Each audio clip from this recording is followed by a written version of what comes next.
Tragedy লাগে, নইলে মহাকাব্য সম্পূর্ণ হয় না।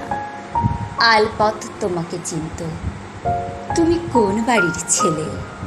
কেরোসিন আলোর গ্রামগুলো তোমাকে জানে, রাস্তার ধারের বটগাছটাও দেখেছে তুমি কত দূর হেঁটে যাও।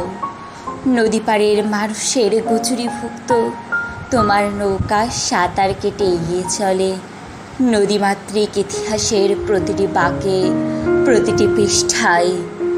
যুদ্ধে যুদ্ধে 7 কোটি মানুষ একটি মানচিত্র এঁকেছে, তুমি সেই মানচিত্রের মহানায়ক। সংগ্রামে তোমার পাঁজর ভেঙেছে অনেক, তুমি ঠিকই উঠে দাঁড়িয়েছ। তোমার স্বপ্ন আরও সবল, সার্বভৌম হয়ে উঠেছে। আঘাতে তোমার রক্ত ঝরেছে অবিরল, তবু তুমি তাত্ত্বটাই ঘুরে দাঁড়িয়েছ বারবার। তুমি বলেছ রক্ত আরও দেব। একটি রক্তাক্ত জনপদ তখন তোমার বুকের মধ্যে, বুকের মধ্যে বঙ্গোপসাগর, বুকের মধ্যে তখন একটি পতাকা। তোমার বুকটাই তখন স্বদেশী আকাশ।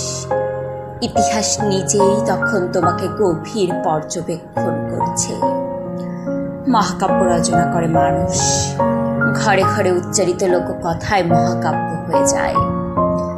কিন্তু ট্র্যাজেডি ছাড়া তো মহাকাব্য সম্পূর্ণ হয় না। সেই ট্র্যাজেডির জন্য তুমি ঠেলে দিলে তোমার সবটুকু রক্ত। তবে কি আমি ধরে নেব মুক্তিযুদ্ধের সর্বশেষ শহীদ তুমি, তোমার পরিবার? মহাকাব্য সম্পূর্ণ হলো তোমারই বুকের রক্তে, মহাকাব্য পূর্ণ হলো নারী শিশুদের রক্তে। তোমার অনুপস্থিতির তীব্রতায় এক চরম ট্র্যাজেডি, এবং ট্র্যাজেডি ছাড়া মহাকাব্য সম্পূর্ণ হয় না। প্রত্যেক দিন স্বপ্ন দেখি আমাদের কেউ দাবায় রাখতে পারবে না। স্বপ্ন ছাড়া বেঁচে থাকা হয় না, যেমন সন্তান ছাড়া মা হয় না, জঙ্গল ছাড়া বাঘ হয় না, মাঠ ছাড়া ধান হয় না, জলবিহীন মাছ হয় না, তুমি ছাড়াও বাংলাদেশ হয় না।